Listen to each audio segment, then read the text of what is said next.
For as long as we had lived in this neighborhood, Karen had been a problem. She wasn't just any neighbor. She was the type of person who watched everyone from her front porch, took notes, and found joy in making other people miserable. She had complained about kids riding bikes too fast on the sidewalk, dogs barking too loudly in their own yards, and even the mailman delivering packages too aggressively. If there was something happening in the neighborhood that wasn't under her direct control, Karen had an issue with it.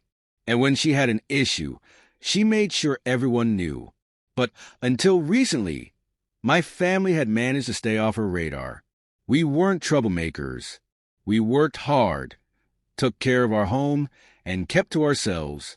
But that changed the day we decided to throw a family party.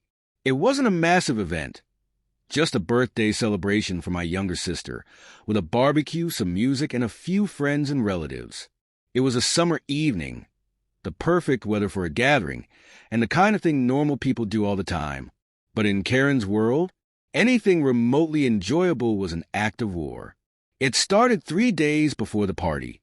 My mother was out in the yard, setting up a few decorations, when Karen made her first move. She marched over to our driveway, arms crossed, her mouth twisted in that all-too-familiar look of disapproval.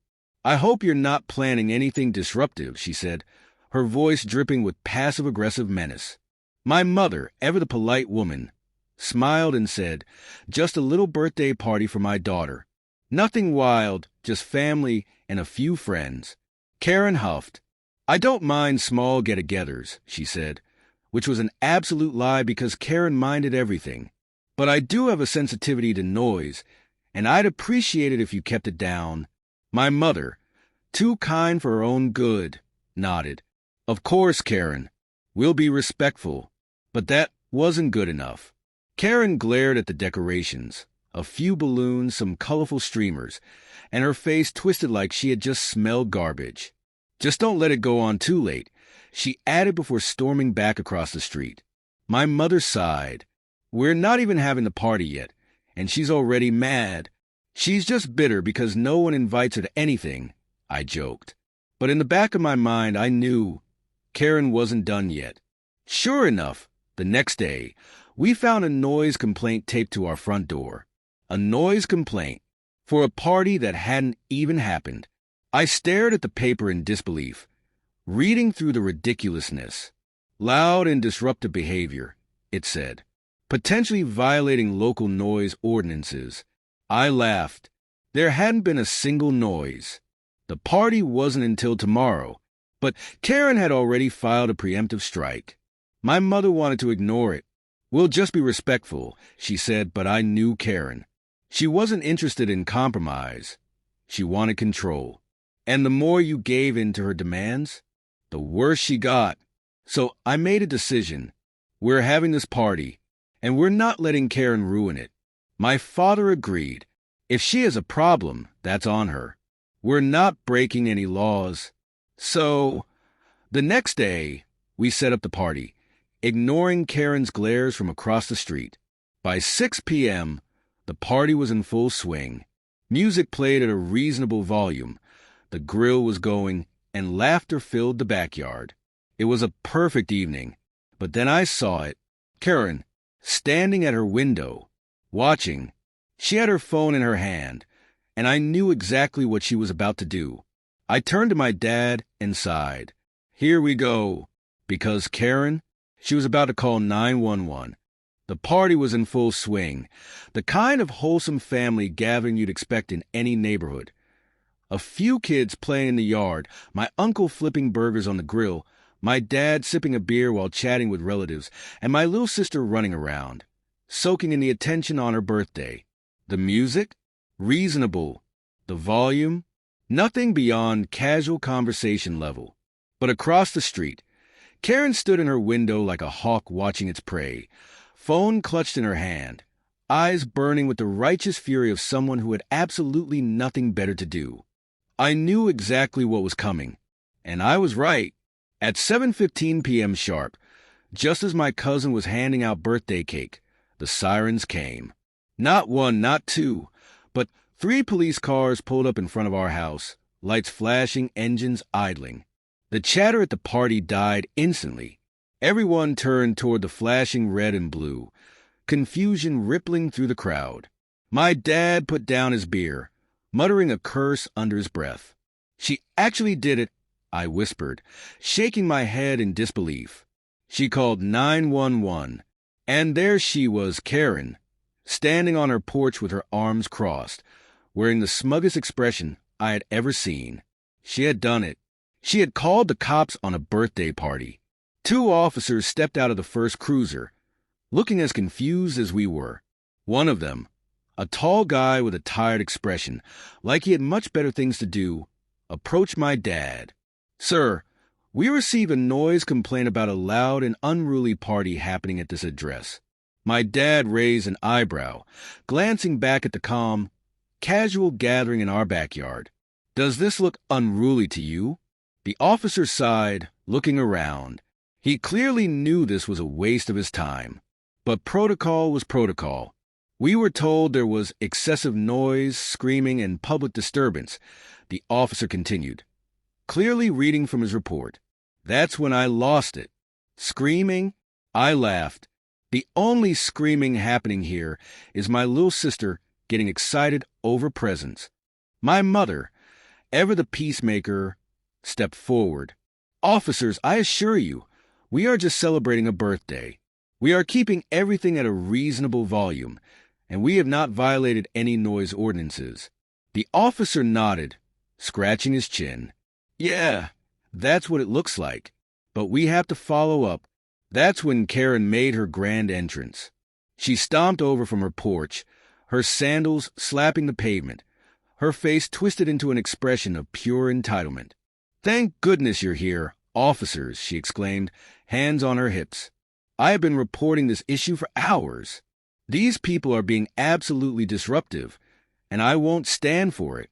I demand that you shut this party down immediately." One of the younger officers turned toward her, barely hiding his exasperation. "Ma'am, this seems like a perfectly normal birthday party." Karen gasped like she had just been personally attacked. "Are you saying I'm making this up? Because I have video evidence. I recorded everything." The officer raised an eyebrow. "Okay, let's see it." Karen smirked and pulled out her phone, scrolling through her gallery with dramatic flair. She found the video and thrust it in the officer's face. The officer took one look, then blinked. "Ma'am, this is just a video of people standing around and eating." Karen's smirk wavered. "You have to listen," she snapped, rewinding the clip. "Right here.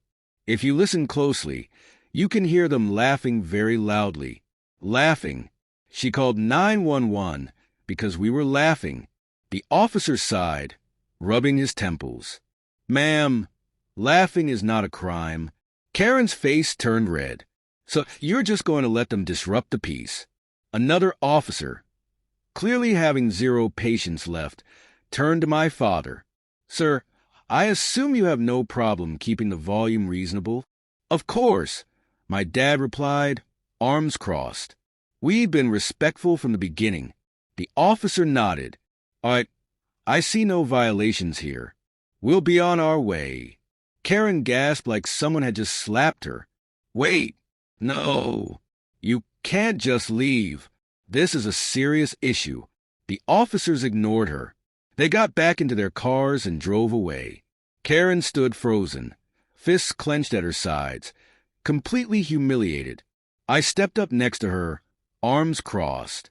"Well, Karen," I said, grinning ear to ear, "I hope calling the cops on a child's birthday party was worth it." She turned toward me, eyes blazing. "You're all so disrespectful. You don't care about this neighborhood at all." I smirked. "Karen, the only person disturbing the peace around here is you." And with that, I turned back to the party, where my little sister was giggling, completely unbothered. Because no matter what Karen did, she wasn't going to ruin this day. As the final police car pulled away, the party resumed like nothing had happened. A few of my relatives chuckled at Karen's pathetic attempt at controlling us, and my dad shook his head, muttering, "Unbelievable." My mother, always the peacekeeper, sighed, "Just let it go." She embarrassed herself enough, but I wasn't so sure. Karen wasn't the type to let things go. She had spent years making other people miserable over the most minor inconveniences, and now that she had just been publicly humiliated, I knew she'd be seething. And I was right. By the next morning, Karen had escalated things further. At exactly 8 a.m., I stepped outside to grab the newspaper, only to find something infuriating pinned to our mailbox.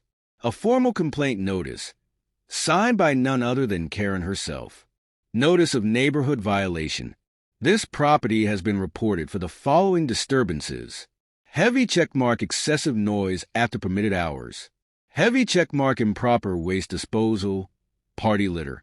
Heavy checkmark unauthorized use of outdoor equipment. Heavy checkmark failure to adhere to local community standards. Failure to adhere to local community standards? What the hell did that even mean? I crumpled the letter in my fist, already fuming, when I noticed something even worse. Karen was standing across the street, arms folded, watching. She wanted me to see this. She wanted me to react. Instead, I took a deep breath, walked back inside, and handed the letter to my dad. He read it, sighed, and muttered, "She's really pushing her luck." And push her luck, she did. By noon, code enforcement officers were at our door. A city inspector, clipboard in hand, gave us a perfunctory once-over, looking almost embarrassed to be there. "We got a complaint about excessive noise and litter from a party," he said, looking around at our spotless yard. My mom threw up her hands. "You've got to be kidding me." The officer sighed, clearly not surprised. "We get calls from that house all the time," he said, jerking his thumb toward Karen's place. I smirked. So this wasn't her first rodeo. "Everything here looks fine," the officer continued, glancing at his clipboard. "I'll close this out as unfounded." Karen, who had been standing on her porch pretending not to watch, stormed down her driveway. "Wait, you can't just ignore this. I demand that you issue a fine." The officer raised an eyebrow. "Ma'am, I see no violations." Karen's face turned red. "They're ruining this neighborhood. First the party, and now they're setting a dangerous precedent." The officer blinked. "A dangerous precedent for what?" "Having a birthday." Karen sputtered. "They're too loud. They think they can just do whatever they want." The officer sighed and walked back to his car. "Have a nice day, ma'am." Karen was fuming. She glared at me, as if this was somehow my fault. "Just wait," she hissed under her breath. "You'll regret this." I smirked. "You know what, Karen? I think it's time you get a taste of your own medicine," and that's exactly what I did, turning the tables on Karen. The next few days, I did some digging. Since Karen had no problem reporting other people, I figured it was time to see how well she followed the rules. And, oh boy, did I find some interesting things.